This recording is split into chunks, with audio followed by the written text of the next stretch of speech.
G'day.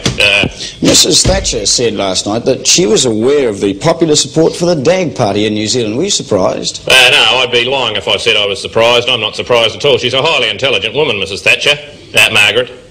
A very highly intelligent woman, Mags, and not to mention beautiful, and with rather stunning line and hairdos. No, I've always been very impressed with her, and I'm not at all surprised that she's got the perceptivity to go right to the heart of the matter and discover that I have indeed retained the popular support of the New Zealand public. Would you give consideration then to paying a state visit to Britain? Let me answer that in two parts. Yes and no.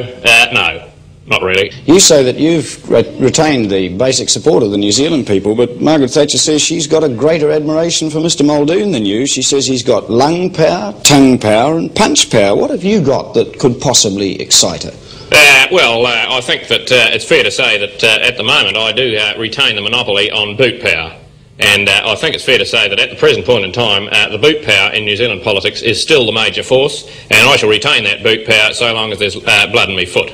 Mrs Thatcher doesn't doubt that Britain has all the ingredients for success. Is she the right cook to bake that cake? Yes, I noticed that analogy.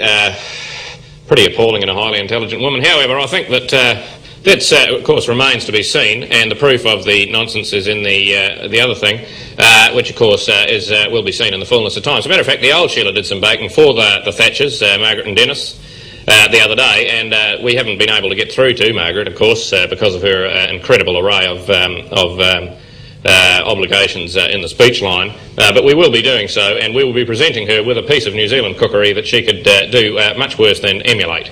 We've made her a typical New Zealand dish. What's that? What is it? It's a pavlova with mashed potato on top, garnished with a chop, and we're hoping she'll tear into that with great alacrity.